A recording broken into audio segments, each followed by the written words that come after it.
Hello everyone, आज की इस वीडियो में हम क्लास 10 के हाउ डू वी रिप्रोड्यूस वाले चैप्टर को कंप्लीट करेंगे। सेक्सुअल रिप्रोडक्शन वाला पार्ट हम इस वीडियो में करेंगे और सेक्सुअल रिप्रोडक्शन वाला पार्ट हमने अपनी पिछली वीडियो में कर लिया था। उस वीडियो का लिंक आपको मेरे डिस्क्रिप्शन बॉक्स में मिल जाएगा, क्योंकि वो वाला वीडियो भी बहुत ज़्यादा इंपॉर्टेंट है, क्योंकि उससे हर साल क्वेश्चन पूछता है सीबीएसई। और ये वाला पार्ट भी आपके लिए उतना ही इंपॉर्टेंट है, क्योंकि how do we reproduce chapter से हमेशा क्वेश्चन आता ही आता है सीबीएसई के पेपर में। चलो तो वीडियो को स्टार्ट करते हैं। सेक्सुअल रिप्रोडक्शन होता क्या है, पहले हम लोग ये जानेंगे।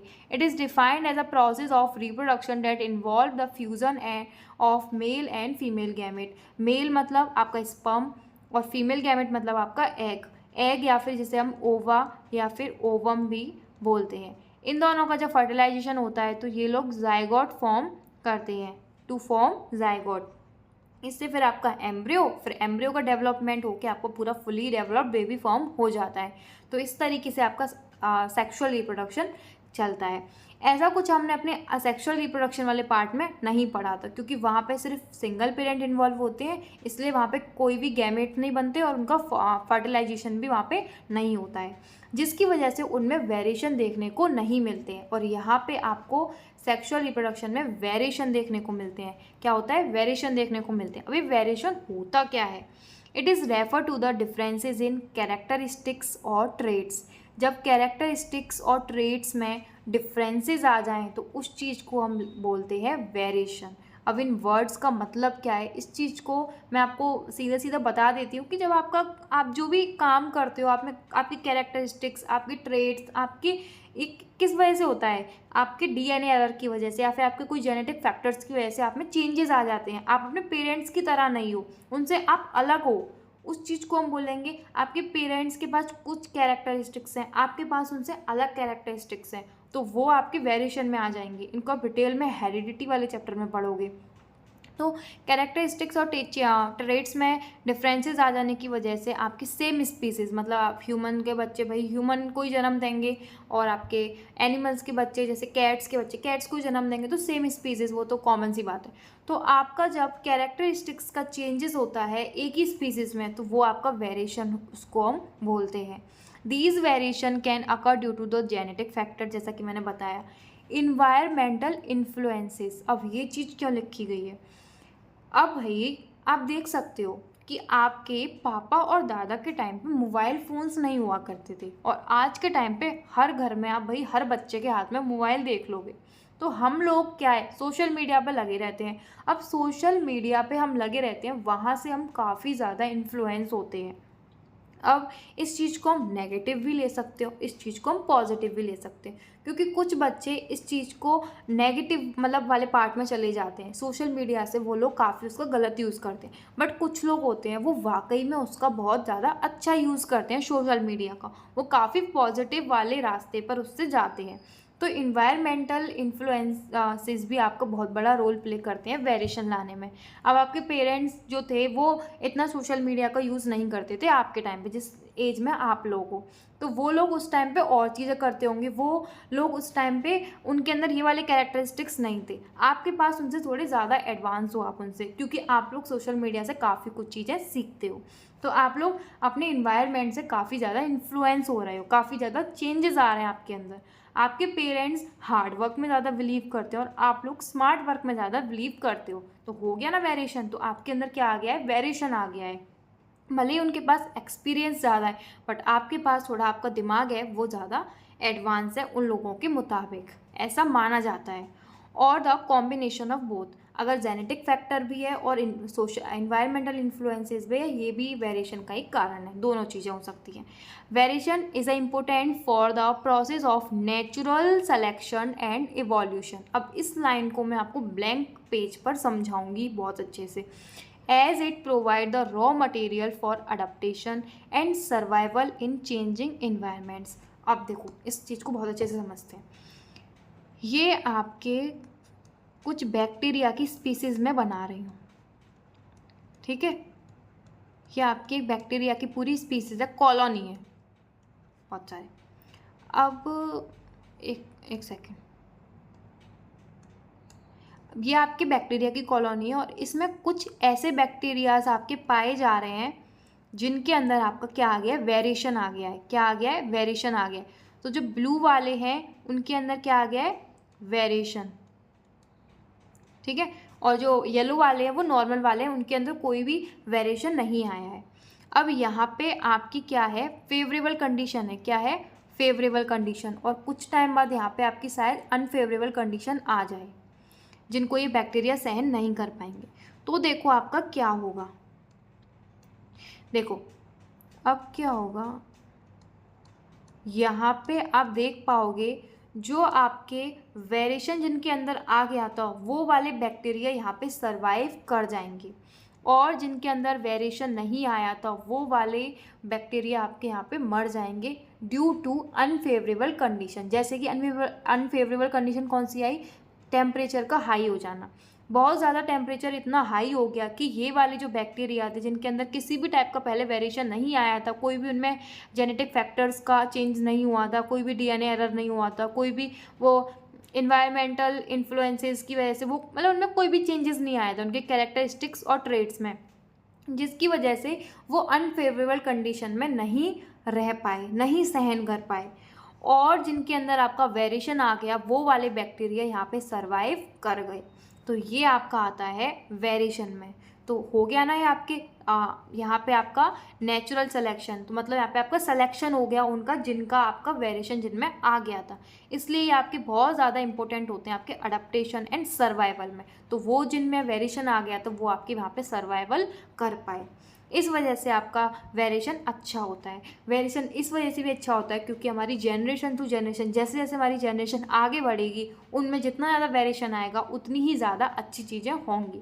अगर वेरिएशन नहीं आएगा तो वही चीज़ें रिपीट होती रहेंगी भाई, डॉक्टर का बच्चा डॉक्टर, फिर अगला भी डॉक्टर डॉक्टर डॉक्टर, माइंड में मतलब कुछ एडवांस होंगी नहीं चीज़ें, टेक्नोलॉजी आगे बढ़ेगी नहीं, जो पुराने समय से चलता हुआ आ रहा है वही चलता रहेगा। वेरिएशन ही तो भाई चेंजमेंट लेके आएंगे लाइफ में, वो टेक्नोलॉजी बच्चों में दिमाग बढ़ेगा, आगे चल के उनमें वेरिएशन आएंगे तो वो टेक्नोलॉजी को भी काफ़ी आगे लेके जाएंगे। इस वजह से आपका वेरिएशन बहुत ज़्यादा अच्छा होता है अडेप्टेशन में और सर्वाइवल में। सर्वाइवल वाला केस आप यहाँ पे देख सकते हो, और अडेप्टेशन वाला केस जो मैंने आपको भी बताया वो चीज़ आप खुद से रिलेट कर सकते हो। तो ये हमारे पूरे इन्वायरमेंट को चेंज करने में बहुत बड़ा रोल प्ले करता है। तो वेरिएशन आप समझ गए हो कि कितना ज़्यादा इम्पोर्टेंट होता है। अब हम पढ़ेंगे sexual reproduction in flowering plants. सबसे पहले हम फ्लावर का स्ट्रक्चर समझेंगे। तो सबसे पहले हम पढ़ेंगे मेल पार्ट को। मेल पार्ट में आपका आता है स्टेमन। स्टेमन को हम मेल पार्ट बोलते हैं फ्लावर का, जिसमें आपके दो पार्ट से बन के मिला होता है वो एंथर और फिलामेंट। फिलामेंट आपका ये है और एंथर आपका ये वाला पार्ट है, जिसके अंदर आपके पोलन सैक पाए जाएंगे और जिसमें पोलन ग्रेन्स का फॉर्मेशन होगा। पिस्टिल आपका फीमेल पार्ट होता है, जिसमें आपका 3 पार्ट्स आएंगे, स्टिग्मा, स्टाइल एंड आपका ओवरी। ओवरी के अंदर आपका ओव्यूल पाया जाता है। कि आपका है फ्लावर का स्ट्रक्चर। अब हम इसको डिटेल में पढ़ते हैं। सबसे पहले हम जानेंगे मेल रिप्रोडक्टिव पार्ट के बारे में। जैसा कि मैंने बताया उसे हम बोलते हैं स्टेमन, जिसके 2 पार्ट होते हैं, एंथर एंड फिलामेंट। एंथर में आपका ये ऊपर वाला पार्ट है वो आपका एंथर है, और ये आपका है फिलामेंट, नीचे वाला पार्ट जो कि एंथर को सपोर्ट कर रहा है।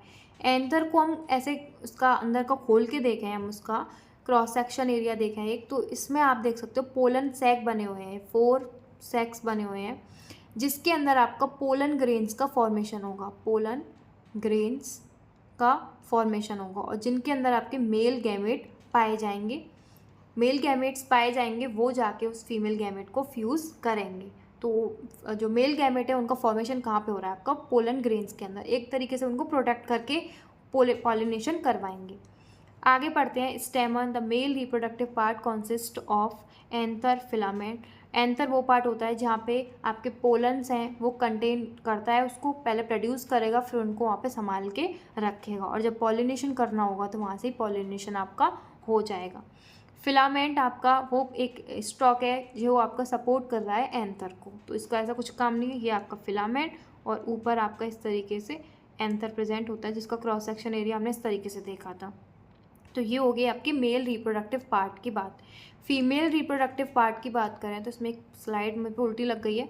ये आपको बोलते हैं पिस्टिल, जिसे हम कार्पेल भी बोल सकते हैं। तो फीमेल रिप्रोडक्टिव पार्ट को हम पिस्टिल या फिर कार्पेल बोलते हैं। पिस्टिल के आपके 3 पार्ट होते हैं, स्टाइल नहीं, स्टिग्मा। 3 पार्ट होते हैं, stigma, style and ovary. Ovule आपका ओवरी के अंदर पाया जाता है, स्टिग्मा, स्टाइल और ओवरी, ठीक है। Stigma the sticky surface at the top of carpel that capture pollens. ये कौन सा पार्ट होगा, सबसे टॉप वाला पार्ट होगा, ये वाला पार्ट होगा जहाँ पे आपका पोलन ग्रेन आके गिरेगा जब पॉलिनेशन होगा, ठीक है। The slender tube that connect the stigma to the ovary. ये वाला पार्ट है जो आपका, ये है स्टाइल, जो कि इस स्टिग्मा को और इस ओवरी को कनेक्ट करके रख रहा है, एक रास्ता जा रहा है यहाँ से, एक ट्यूब है।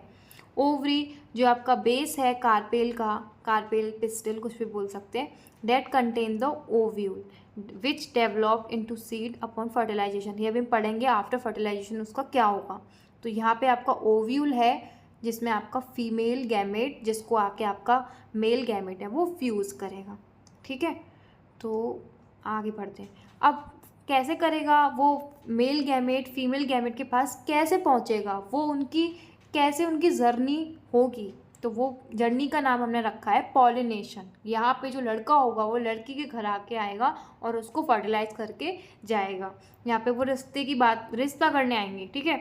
तो pollination is a process by which pollen is transfer from male part of a flower anther से जो फीमेल पार्ट स्टिग्मा पे जाएगा, सेम और अनदर फ्लावर। एक ही फ्लावर के भी हो सकते हैं और दूसरा फ्लावर भी वो हो सकता है, बट स्पीसीज सेम होनी चाहिए, कंडीशन ये है। जैसे बोलते हैं ना भाई लव मैरिज करनी है, अरेंज मैरिज करनी है, जो करनी है करो, पर स्पीसीज सेम होनी चाहिए, हमारी ही बिरादरी का होना चाहिए। तो इसमें वही कंडीशन है भाई, फ्लावर सेम होना चाहिए, स्पीसीज सेम होनी चाहिए, फ्लावर सेम हो या अनदर हो, हमें उससे कोई मतलब नहीं है। तो इसमें वही चीज़ है, जब मेल वाला पार्ट है वो फीमेल के घर पे बात करने जाएगा, उस प्रोसेस को बोलते हैं पॉलिनेशन। अब इसमें सेल्फ पॉलिनेशन भी आता है और क्रॉस पॉलिनेशन भी आता है।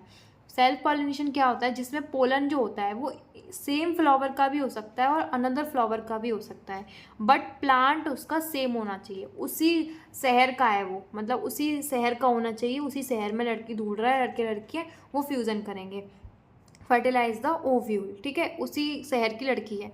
क्रॉस पॉलिनेशन में क्या हो सकता है, शहर अलग हो सकते हैं, भले ही उसका फ्लावर कैसा भी हो, मतलब वन फ्लावर से जाएगा वो दूसरे फ्लावर पे जाएगा, जिसमें प्लांट्स अलग हो गए, शहर अलग हो गए, तो उसमें क्रॉस पॉलिनेशन, मतलब उसको शहर से बाहर जाना पड़ रहा है, उसमें क्रॉस पॉलिनेशन हो रहा है। अब इसको फनी वे से हटके सीधे आते हैं। सेल्फ पॉलिनेशन में क्या होता है, जब एंथर से पोलन ग्रेन स्टिग्मा पे गिरता है, सेम फ्लावर या फिर अनदर फ्लावर भी हो सकता है, बट एक ही प्लांट का होना चाहिए। क्रॉस पॉलिनेशन में क्या होता है, फ्लावर तो अलग हो ही जाएंगे जब प्लांट्स अलग हो जाएंगे, तो डिफरेंट प्लांट्स के जब आप फ्लावर को पॉलिनेट करता है, पॉलिनेशन होता है जिसपे एंथर दूसरे प्लांट के स्टिग्मा पर जाकर गिरता है, तो उसको हम बोलते हैं क्रॉस पॉलिनेशन। अब इसमें सेम फ्लावर अनदर फ्लावर ऐसे कैसे हो सकता है, तो सेम फ्लावर आपका तब पॉसिबल है तब आपका बाइसेक्सुअल फ्लावर हो। बाइसेक्सुअल फ्लावर आपका वो फ्लावर होता है जिसमें आपका मेल और फीमेल पार्ट एक ही फ्लावर पे प्रेजेंट होते हैं। यूनिसेक्सुअल फ्लावर आपका वो फ्लावर होता है जिसमें आपका या तो एक फ्लावर पे मेल पार्ट होगा प्रेजेंट या फिर फीमेल पार्ट प्रेजेंट होगा। तो उसमें क्या करता है, जो मेल पार्ट वाला फ्लावर होता है उसके एंथर से जो पोलन ग्रेन होते हैं वो फीमेल फ्लावर वाले पार्ट पे जाके पॉलिनेशन कर लेते हैं। तो वो ये वाली कंडीशन वहाँ पे आ जाती है जब फ्लावर्स का कैटेगरी अलग होती है, बाइसेक्सुअल है या फिर यूनिसेक्सुअल है। आई होप आपको ये चीज़ समझ में आ गई होगी, बहुत ईजी सा टॉपिक है। अब कैसे पॉलिनेशन होता है आपका, बायोटिक अबायोटिक ये भी फैक्टर्स होते हैं, जैसे वह विंड के थ्रू हो रहा है या फिर आपका वाटर के थ्रू हो रहा है, तो ये आपके अबायोटिक में आ जाएंगे, मतलब जो लिविंग बींग्स नहीं है उनके थ्रू नहीं हो रहा है। अगर आपका इंसेक्ट्स करवा रहे हैं, जैसे आपकी हनी भी आई, जैसे आपकी कोई फ्लावर है उस पर हनी भी आई और उसके पैर से वो चिपक गए, जो आपके पोलन ग्रेन्स थे वो एंथर पे बैठी थी तो वहाँ पे चिपक गए और वो फिर दूसरे फ्लावर पे नेक्टर सक करने गई और वहाँ पे आपका फीमेल पार्ट था और वहाँ पे स्टिग्मा पड़ी, तो स्टिग्मा पे वो गलती से उनको छोड़ गई। तो इस तरीके से इंसेक्ट्स के थ्रू भी आपका पॉलिनेशन हो जाता है, तो वो आपका बायोटिक वाले में आ जाता है कि किसी लिविंग बींग के थ्रू आपका पॉलिनेशन हुआ है। तो ये आपका टॉपिक यहाँ पे पॉलिनेशन का हो जाता है। अब आगे इस चीज़ को देखते हैं कि आफ्टर पॉलिनेशन होता क्या है। तो इसमें क्या होता है, आप इस डायग्राम की हेल्प से इसको समझते हैं। जैसे ये है आपका फीमेल पार्ट, ये है स्टिग्मा और यहाँ पे आपका पोलन ग्रेन पॉलिनेशन के थ्रू आ चुका है। पोलन ग्रेन के पास एक सुपर पावर है जो कि एक ट्यूब का फॉर्मेशन कर सकता है। ये ट्यूब जहाँ पे फॉर्म हुआ है इस चीज़ को बोलेंगे पोलन ट्यूब, यहाँ पे लिखा हुआ है। इस चीज़ को हम बोलेंगे पोलन ट्यूब। इसके अंदर आपका मेल गैमेट प्रेजेंट है, जिसे हम बोल रहे हैं मेल जर्म्स है। अब ये आपका प्रेजेंट है, इसको यहाँ पे जाना है इस फीमेल गैमेट के पास। तो ये कैसे जाएगा? अब ये जो ओवरी है जिसके अंदर ओव्यूल है वो एक केमिकल सीक्रेट करता है जिसकी हेल्प से वो पहचान लेता है कि भाई ओवरी यहाँ पे प्रेजेंट है और मुझे यहाँ पे जाके फर्टिलाइजेशन करना है। ये चीज़ को आप कंट्रोल एंड कोऑर्डिनेशन वाले चैप्टर में भी डिटेल में पढ़ते हो। तो यहाँ से कुछ केमिकल सीक्रेट हो रहे हैं और ये यहाँ पे पोलन ट्यूब को रास्ता बता रही है।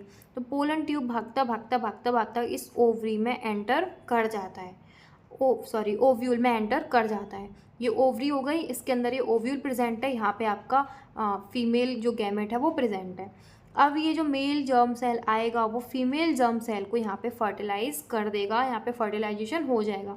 इसका डिटेल प्रोसेस किए, यहाँ पे आपको 8 न्यूक्लियस दिखाई दे रहे होंगे, यहाँ पे आपको 2 यहाँ पे न्यूक्लियाई प्रेजेंट हैं और एक और जो आपका मेल गैमेट होगा उसका जो आपका न्यूक्लियाई वो फ्यूज़ कर लेगा, फिर आपका 3n स्ट्रक्चर बन जाएगा। तो इसमें जो जायगोट फॉर्म होगा वो 3n उसकी प्लॉइडी होगी। तो ये चीज़ आपको इतनी डिटेल में नहीं पढ़नी है, ये आपका 11th-12th क्लास में टॉपिक आता है। क्लास 10th में सिर्फ आपको इतना पढ़ना है कि यहाँ पे पोलन ग्रेन आया, पोलन ट्यूब का फॉर्मेशन किया, ओवरी तक पहुँच गया और वहाँ पे फीमेल गैमेट को जाकर उसने फर्टिलाइज कर दिया और उससे क्या फॉर्म हो गया? आपका जायगोट फॉर्म हो गया। आफ्टर फर्टिलाइजेशन आपका क्या होता है? जो आपका ओव्यूल था वो आपका सीड में कन्वर्ट हो जाता है और जो आपकी ओवरी थी वो आपकी फ्रूट बन जाती है और बाकी जितने भी अभी पार्ट्स पढ़ के आए हो वो सारे झड़ जाते हैं, मतलब सूख के और वो सारे झड़ जाते हैं। ओव्यूल आपका बन गया सीड और ओवरी बन गई आपकी फ्रूट। तो ये होता है आपका फर्टिलाइजेशन के बाद का प्रोसेस। अब हम पढ़ेंगे reproduction in human beings. In human beings के अंदर रिप्रोडक्शन का प्रोसेस कैसे होता है।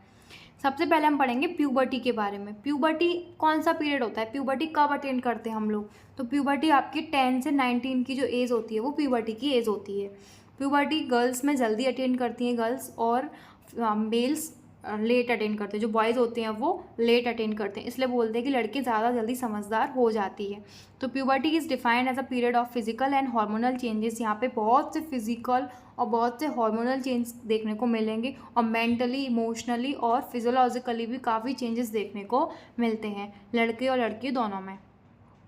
ये एक ऐसी एज है 10 से 19 के बीच में जिसमें लड़के लड़कियों में बहुत से चेंजेस देखने को मिलते हैं। This stage mark the transition from childhood to adulthood. ये एक पूरा मतलब बच्चेपन से लेके एकदम से आप अडल्ट हो जाते हो, एकदम से आप मैच्योर हो जाते हो, तो एकदम से आपका एक लाइफ का ट्रांजिशन है एक तरीके से, प्यूबर्टी जो आपका फेज होता है। Involving the development of secondary sexual characteristics and reproductive organs. यहाँ पे आपका डेवलपमेंट होता है सेकेंडरी सेक्सुअल कैरेक्टरिस्टिक्स का और आपके रिप्रोडक्टिव ऑर्गन्स का। जैसे आपका मेल्स में हम अलग पढ़ेंगे और फीमेल्स में अलग पढ़ेंगे। यहाँ पे आपका गर्ल्स में, बॉयज़ में काफ़ी ज़्यादा चेंजेस आते हैं और उनके रिप्रोडक्टिव जो ऑर्गन्स होते हैं, जैसे मेल्स में टेस्टिस हो गए, वास डिफेंस हो गए, उनकी ग्लैंड्स हो गई, और जो फीमेल्स में ओवरी हो गई और आपकी फैलोपियन ट्यूब हो गया, इनका भी आपका डेवलपमेंट होने लगता है। अब बॉयज़ में क्या चेंज देखने को मिलते हैं? तो उनकी जो आवाज़ होती है वो बहुत ज़्यादा डीप हो जाती है, उनकी आवाज़ बहुत ज़्यादा चेंज हो जाती है। ग्रोथ, उनके facial hairs, body hairs, pubic hairs, इनकी भी ग्रोथ होने लगती है। मसल्स का डेवलपमेंट उनमें देखने को मिलता है और उनमें उनके जो रिप्रोडक्टिव ऑर्गन होते हैं वो भी मैच्योर होने लगते हैं। जैसा कि मैंने बताया, टेस्टिस और आपके क्या बोलते हैं वास डिफेंस, ये सब आपके उसमें केस में आ जाएंगे रिप्रोडक्टिव ऑर्गन में, जिनको भी हम डिटेल में बात करेंगे। गर्ल्स में हम चेंजेस को देखें तो उसमें आपका ब्रेस्ट डेवलपमेंट देखने को मिलता है और आपका मेंस्ट्रुएशन साइकिल शुरू हो जाती है, जो कि लड़कियों में हर मंथ आती है, हर 28 से 30 दिनों के बाद। हर लड़की का अलग अलग होता है, हर लड़की में अलग अलग डेज़ की साइकिल होती है, ठीक है। उनके बॉडी शेप्स में भी काफ़ी सारे चेंजेस देखने को मिलते हैं, उनकी भी आवाज़ में काफ़ी चेंज आता है, उनकी भी जो हेयर्स होते हैं, प्यूबिक हेयर्स होते हैं, उनकी ग्रोथ देखने को मिलती है। चलो प्यूबर्टी में यही बोला गया है कि इसमें हार्मोनल काफ़ी चेंजेस हो जाएंगे। इसमें पिट्यूटरी ग्लैंड सिग्नल पहुंचाती है आपके टेस्टिस और ओवरी तक। टेस्टिस को बोलती है टेस्टोस्टेरोन नाम का हार्मोन रिलीज करो, जिससे ये प्यूबर्टी के सारे चेंजेस आएँ और आपके स्पर्म्स का फॉर्मेशन हो। और वो ओवरीज को बोलती है कि ईस्ट्रोजन नाम का हार्मोन रिलीज करो फीमेल्स में, ताकि आपके फीमेल जो गैमेट है उनका डेवलपमेंट हो सके, मतलब आपकी मेंस्ट्रुअल साइकिल शुरू हो सके और उनमें जो प्यूबर्टी के चेंजेस हैं वो भी देख सकें। तो आपके जो सेक्स हार्मोन्स होते हैं वो आपके रिलीज होने लगते हैं, जैसा कि आपका testosterone for boys, oestrogen for girls. Puberty also involve the emotional and physiological changes, जैसा कि अभी मैंने बताया कि इसमें काफ़ी सारे आपके इमोशनल एंड फिजियोलॉजिकल चेंजेस भी देखने को मिलते हैं। इस टाइम पे जो प्यूबर्टी जब अटेंड करते हैं बच्चे, तो उनके अंदर काफ़ी क्यूरियोसिटी भी आपको देखने को मिलेगी। वो काफ़ी मतलब उनके अंदर एक क्यूरियोसिटी आ जाती है सब जानने की कि कैसे वो लोग प्रोड्यूस हुए, कैसे रिप्रोडक्शन होता है, क्या प्रोसेस होता है, सब चीज़ उनके अंदर एक क्यूरियोसिटी आ जाती है। तो ये चीज़ बहुत नॉर्मल होती है और हर किसी के अंदर होती है at the time of puberty, which are integral to adolescence development. ये आपके एडोलेसेंस डेवलपमेंट के अंदर आते हैं। तो ये हो गया आपका प्यूबर्टी। अब हम पढ़ेंगे मेल रिप्रोडक्टिव सिस्टम के बारे में। इसमें आपके आ जाएंगे वास डिफेंस, पेनिस नहीं, इसको पीनस बोलते हैं, पेनिस लिखा हुआ होता है, epididymis, testis, scrotum, prostate gland और आपका समाइनल वेसिकल। ये सब आपके रिप्रोडक्टिव सिस्टम में आ जाएंगे, जिन्हें हम अब डिटेल में बात करेंगे। टेस्टिस आपका वो पार्ट है जिसमें आपके स्पर्म्स का मीन्स मेल गैमेट्स का फॉर्मेशन होगा और आपके मेल्स हार्मोन जिन्हें हम टेस्टोस्टेरोन बोलते हैं उनका फॉर्मेशन यहाँ पे होगा। तो ये आपके एक पाउच लाइक स्ट्रक्चर जिसे हम स्क्रोटम बोलते हैं उसमें प्रेजेंट होती है। इसका क्या रीज़न है तो ये अभी मैं आपको आगे बताऊंगी कि इनको 2 से 2.5 डिग्री सेल्सियस कम टेम्परेचर चाहिए होता है बॉडी से। The testis produce sperm and testosterone. Testis जो होती है वो मेल हार्मोन जिसे हम टेस्टोस्टेरोन बोलते हैं और मेल गैमेट जिसे हम स्पर्म बोलते हैं वो प्रोड्यूस करती है। हर जो टेस्टी होती है उसके पास कुछ सेमिनिफेरस ट्यूब्यूल प्रेजेंट होते हैं। किस तरीके से टेस्टिस है, इसके अंदर 250 कंपार्टमेंट्स प्रेजेंट होंगे जिन्हें बोलेंगे टेस्टिकुलर लोब्यूल्स। अब इनके अंदर एक कंपार्टमेंट के अंदर 2 या फिर 1 या फिर किसी के अंदर 3, तो 1 से 3 सेमिनिफेरस ट्यूब्यूल प्रेजेंट होते हैं जिसके अंदर आपका स्पर्म्स का फॉर्मेशन होता है। एपिडिडाइमस, अगर अब स्पर्म का फॉर्मेशन हो गया, अब उनका स्टोरेज और उनका मैच्योरेशन कहाँ पे होगा, आपका एपिडिडाइमस में।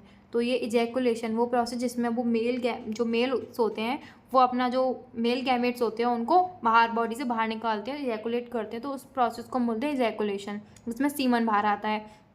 तो उस टाइम से पहले जो स्पर्म होते हैं वो कहाँ पे स्टोर रहते हैं, एपिडिडाइमस में। एपिडिडाइमस, अब वास डिफेंस की बात करें तो एपिडिडाइमस से जब ये इजैकुलेटरी डक्ट तक स्पर्म को ले जाया जाता है तो वो किस पैसेज से होके जाते हैं, वास डिफेंस से। तो ये एक लॉन्ग ट्यूब है जहाँ से आपके स्पर्म का ट्रांसपोर्ट हो रहा है एपिडिडाइमस से लेके इजैकुलेटरी डक्ट तक। समाइनल वेसिकल, अब मेल रिप्रोडक्टिव सिस्टम में आपके 3 टाइप्स की ग्लैंड्स पढ़ोगे आप, seminal vesicle, prostate gland and bulbourethral gland, जो कि तीनों मिलके एक पूरा एक फ्लूइड फॉर्म कर लेती है जिसे हम बोलते हैं समाइनल प्लाज्मा। समाइनल प्लाज्मा जब स्पर्म्स के साथ मिलता है तो वो क्या फॉर्म करता है, सीमन फॉर्म करता है। क्या फॉर्म करता है, सीमन फॉर्म करता है और यही मेल अपनी बॉडी से बाहर निकालते हैं। जब वो इजैकुलेशन करते हैं तो वो फीमेल ट्रैक्ट में जब डालते हैं, इंसेमिनेशन करते हैं स्पर्म्स का, तो वो स्पर्म्स का नहीं करते डायरेक्ट, वो सीमन का करते हैं जिसमें आपका seminal plasma plus sperms present होते हैं। तो समाइनल वेसिकल यही सीक्रेट करेगी, वो एक रिच फ्लूइड प्रेजेंट करेगी, सीक्रेट करेगी जिसमें आपके न्यूट्रिएंट्स बहुत ज़्यादा प्रेजेंट होंगे जो कि स्पर्म्स को नरिशमेंट करने में हेल्प करेंगे और ये आपकी सीमन का बहुत पूरा पोर्शन ज़्यादातर इसी का होता है सीमन में। प्रोस्टेट ग्लैंड आपका ये भी एक फ्लूइड सीक्रेट करती है जो कि आपको स्पर्म्स का नरिशमेंट कराने में हेल्प करेगी, ट्रांसपोर्ट कराने में हेल्प करेगी और आपको वो न्यूट्रलाइज कर देगी। अब आपका जो फीमेल रिप्रोडक्टिव ट्रैक्ट है वो बहुत एसिडिक उसका पीएच होता है, तो उसको न्यूट्रलाइज कौन करेगा, जो प्रोस्टेट ग्लैंड एक सीक्रेशन उसमें डाल देती है जिसकी वजह से वो न्यूट्रलाइज हो जाए ताकि स्पर्म्स मरे ना। अब बल्बोयूट्रल ग्लैंड का एक काम होता है, वो क्या करती है, जब मतलब वो क्या लुब्रिकेशन में हेल्प करती है। लुब्रिकेशन मतलब जब वो पीनस होगा उसको इजैकुलेट करने में थोड़ी दिक्कत आएगी, इस वजह से उसको पहले लुब्रिकेट करने में कौन काम करेगा, बल्बो यूरेथ्रल ग्लैंड, जिसे हम काउपर ग्लैंड भी बोलते हैं। तो ये आपको इतना नहीं पढ़ना है, आप सिर्फ ग्लैंड्स के नाम याद रखो, वो आपके लिए मोर देन इनफ है। कौन किसका क्या काम है, इसकी फंक्शंस आपके सिलेबस में नहीं है। यूरेथ्रा, यूरेथ्रा एक ट्यूब है जो आपका जहाँ से पीनस जो होगा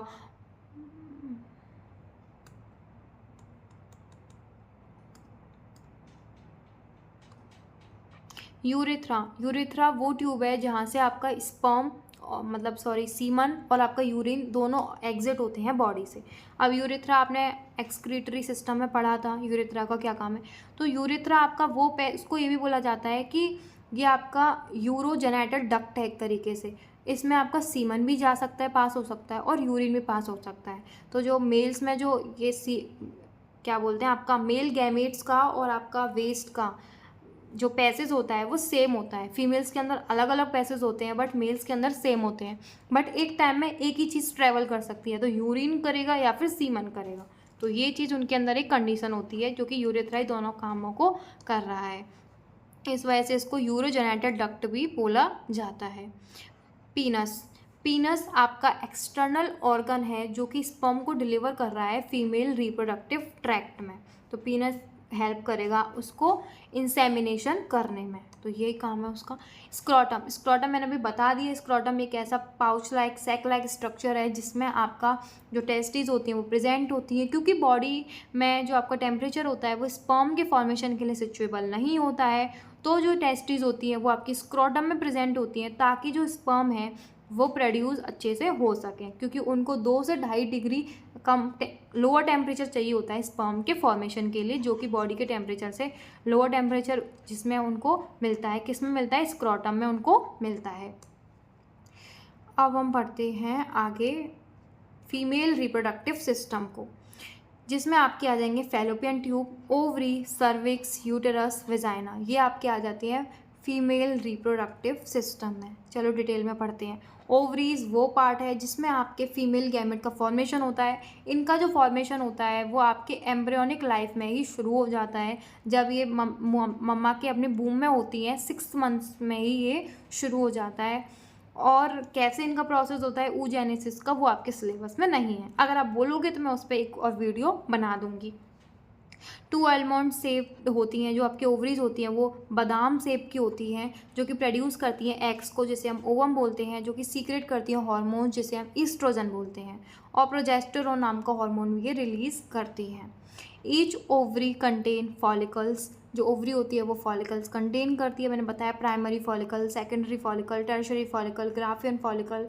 फिर वो कैसे सेकेंडरी oocyte रिलीज़ करेगी। सेकेंडरी oocyte जब स्पर्म के कांटेक्ट में आता है तभी वो ओवम बनता है, पहले से उसको ओवम नहीं बोल सकते हम। जब मेंस्ट्रुअल साइकिल में हमारे हर महीने सेकेंडरी oocyte रिलीज़ होता है, ना कि ओवम। अब कैसे होता है, क्या होता है, वो आपके सिलेबस में नहीं है, तो आपको इतना दिमाग उसमें नहीं लगाना है। That mature and release egg during the menstrual cycle. अब ये चीज़ आपकी इसमें गलत है, चलो छोड़ो, 12th का टॉपिक है। Fallopian tube. फैलोपियन ट्यूब आपका वो ट्यूब है जहाँ पे आपका फर्टिलाइजेशन होगा। मेल और फीमेल जो गैमेट है वो आपके यहाँ पे मिलते हैं, आपका यूटेरस तक जाता है और ओवरी से निकल रहा होता है, ये आपकी फैलोपियन ट्यूब है। ठीक है, तो फर्टिलाइजेशन यहाँ पे आपका होता है, आपका स्पर्म और एग यहाँ पे मिलते हैं। तो फैलोपियन ट्यूब वो रास्ता है जहाँ पे मिलन होगा फीमेल गैमेट और मेल गैमेट का। यूटेरस वो जगह है, यहाँ पे 3 वॉल प्रेजेंट होती हैं आपकी। यहाँ पे बेबी का डेवलपमेंट भी यहीं पे होता है, यहाँ पे इम्प्लांटेशन होता है। जैसे आपका जायगोट फॉर्म हुआ, फिर आपका वो आपकी ब्लास्टोसिस्ट नाम की एक स्टेज बनेगी, वो जाके आपकी यूटेरस में जाके आपकी इम्प्लांट हो जाएगी, और यूटेरस में इम्प्लांट होगी। फिर उसका जो एम्ब्रियो बनेगा, एम्ब्रियो का डेवलपमेंट होता है वो आपकी यहीं पे होता है। तो डेवलपमेंट ऑफ फीटस वो आपका यहीं पे होता है। यहाँ पे आपकी 3 लेयर्स होती हैं। इनर लेयर को बोलते हैं हम एंडोमेट्रियम, बीच वाली लेयर को बोलते हैं हम मायोमेट्रियम, और आउटर लेयर को हम बोलते हैं perimetrium. The uterus that contract during child birth. ये इसी की जो वॉल्स होती हैं ये बहुत ज़्यादा कॉन्ट्रैक्ट होती हैं, किसके टाइम पे, चाइल्ड बर्थ के टाइम पे, डिलीवरी के टाइम पे यूटेरस ही बहुत ज़्यादा कॉन्ट्रैक्ट करता है, जिसकी वजह से बेबी बाहर आता है। तो इसकी ये 3 लेयर्स हैं, इसको आप डायग्राम में देख सकते हो। आउटर लेयर पेरीमेट्रियम, बीच वाली लेयर मायोमेट्रियम और अंदर वाली लेयर एंडोमेट्रियम बोलते हैं। Endometrium, myometrium, perimetrium. नाम याद रख लो, डिटेल में नहीं पढ़ना है क्योंकि सिलेबस में नहीं है। Uterus also contract during child birth, ये हमने पढ़ लिया है। चलो सर्विक्स, सर्विक्स देखो आप देख सकते हो ये नैरो पैसेज है, ये है सर्विक्स जो कि यहाँ पे यूटेरस से पास हो रहा है और यहाँ पे आपकी वेजाइना होगी। वेजाइना आपका एक्सटर्नल जेनिटेलिया जैसे हम बोलेंगे। लोअर पार्ट है आपकी यूटेरस का जो कि आपको कनेक्ट करेगा वेजाइना को, ये एक्ट करेगा एक पासवे। अब आपका मेंस्ट्रुअल फ्लो हो या फिर स्पर्म अंदर आए या फिर आपका चाइल्ड का बर्थ हो, इसमें आपका कौन बीच में पड़ेगी, आपकी सर्विक्स हमेशा पड़ेगी। तो इसको हम सर्विकल कैनाल बोलते हैं और इसको हम बर्थ कैनाल भी बोलते हैं। जब वेजाइना और सर्विक्स को दोनों को मिला दें तो सर्विक्स और वेजाइना को एक साथ हम क्या बोलते हैं, बर्थ कैनाल। वेजाइना आपका वही एक्सटर्नल जेनिटेलिया है जो कि सर्विक्स से कनेक्ट रहता है और ये आपका बर्थ कैनाल के टाइम पे या फिर जो आपका कॉपुलेशन होता है, इंटरकोर्स होता है, उस टाइम पे ये आपका पेनिस को रिसीव करती है और आपके स्पर्म्स को फीमेल ट्रैक्ट में भेज देती है। तो वेजाइना आपका वो पार्ट है, ठीक है। और ये मेंस्ट्रुअल फ्लो होता है वो यहीं से आके आपका वेजाइनल ट्यूब से होके आपका निकलता है। मीन्स जो आपकी फीमेल्स होती है उनमें 3 ओपनिंग होती है, यूरिन की अलग होती है और आपकी मेंस्ट्रुअल फ्लो की अलग होती है और आपकी जो सॉलिड वेस्ट होता है उसकी अलग होती है। तो जो मेंस्ट्रुअल फ्लो की जो आपकी ओपनिंग होती है वो आपकी वेजाइना से होके ही होती है। तो वीडियो बहुत लंबी हो गई है, इस वजह से हम इसका जो थोड़ा बहुत मेंस्ट्रुअल साइकिल वाला पार्ट है और जो आपका रिप्रोडक्टिव हेल्थ वाला पार्ट है इसके ऊपर मैं एक अलग से वीडियो बना दूंगी। तो अगर आपको वीडियो अच्छी लगी तो चैनल को सब्सक्राइब ज़रूर करिएगा और आपको अगर कोई चीज़ समझ में नहीं आई है तो कमेंट करके आप उस चीज़ को मुझसे पूछ सकते हो। Thank you so much.